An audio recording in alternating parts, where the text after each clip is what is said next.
ආයිබෝන් cricket වලට ආදරය කරන ඔබ සියලුම දෙනාට මෙවර ඉන්දියා ප්‍රීමියර් ලීගයේ 27 වන තරගයේ විදිහට ඊයේ දිනේදී සන්රයිසර්ස් හයිදරාබාද් කණ්ඩායම සහ චෙන්නයි සුපර් කිංස් කණ්ඩායම අතර තරගය පැවැත්වුණා. මෙහිදී කාසියාවාසී දිනාගෙන පළමුවෙන් පන්දු යැවීමට චෙන්නයි සුපර් කිංස් කණ්ඩායම තෝරා ගැනීමත් සමගින් පළමුවෙන් පන්දුවට පාර දුන් සන්රයිසර්ස් කණ්ඩායම තමාට නියමිත පන්දු වාර 20 අවසානයේදී කඩලු 9ක් දැවී ලකුණු 194ක් වාර්තා කර ගැනීමට සමත් වුණා. එෙහිදී සන්රයිසර්ස් කණ්ඩායම වෙනුවෙන් අභිෂේක් ශර්මා පන්දු 22කින් ලකුණු 59කුත්, හෙන්රි ක්ලාසන් පන්දු 39කින් ලකුණු 59කුත් ලබා ගනිද්දී ට්‍රැවිස් හෙඩ් පන්දු 20කින් ලකුණු 23ක් වාර්තා කර ගැනීමට සමත් වුණා. ලකුණු 195ක ජයග්‍රාහී ඉලක්කයක් හඹා යාමට පිටට පිවිසි චෙන්නයි සුපර් කිංස් කණ්ඩායමට තමන්ට නියමිත පන්දු වාර 20 අවසානයේදී කඩලු 8ක් දැවී ලබා ගැනීමට හැකිවන්නේ ලකුණු 184ක් පමණයි. ඒ අනුව ලකුණු 10ක තියුණු ජයග්‍රහණයක් සන්රයිසර්ස් කණ්ඩායමට ලබා ගැනීමට හැකියාවක් ලැබෙනවා. එෙහිදී සන්රයිසර්ස් කණ්ඩායමේ ජයග්‍රහණය නියම බවට පත්වන්නේ ශ්‍රී ලංකාවේ වේග පන්දු යවන ක්‍රීඩක ඒෂාන් මාලිංග. ඔහු තමන්ට නියමිත පන්දු වාර 4 අවසානයේදී ලකුණු 29කට කඩලු 3ක් දවා ගැනීමට සමත් වුණා. එෙහිදී විශේෂත්වයේ බවට පත්වන්නේ ඔහු ඊයේ තරගයේදී ක්‍රියාත්මක කළ පළමු පන්දුවෙන්ම කඩුලක් දවා ගැනීමට සමත් වීමයි.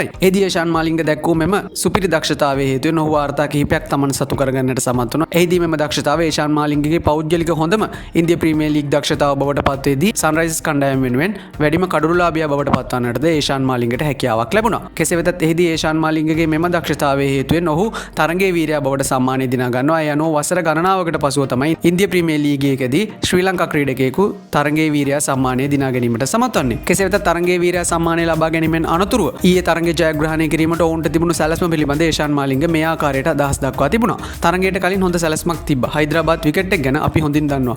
ඕවර් 10කට පස්සේ රිවර්ස් ස්විං එකක් වෙනවා කියලා අපි හොඳින් දන්නවා. ඉෂාන් ක්‍රිෂාන් මට සෑහෙන උපදෙස් ලබා දුන්නා. උදව් කළා. මගේ සැලැස්මට අනුව යන්න ඉඩ දුන්නා. මම බෝල් කළේ ඒ විදිහට. රිවර්ස් ස්විං වීම ඉතාමත් හොඳ වටපිටාවක් අපිට නිර්මාණය කළා යනුවෙනි. ඉතින් මේ ගැන ශ්‍රී ලංකා ක්‍රිකට් ප්‍රේක්ෂකයන් විදිහට ඔයාලගේ අදහසුත් පහලින් කමෙන්ට් එකක් විදිහට දාගෙන යන්නත් අමතක කරන්න එපා. ක්‍රිකට් පිටිය අලුත් වෙන සියලුම තොරතුරු එසෙනින් දැනගන්න සබ්ස්ක්‍රයිබ් කරලා දිගටම නැදලින්න. අපිත් එක්ක එනම් හැම කෙනෙකුටම සුබ දවසක්.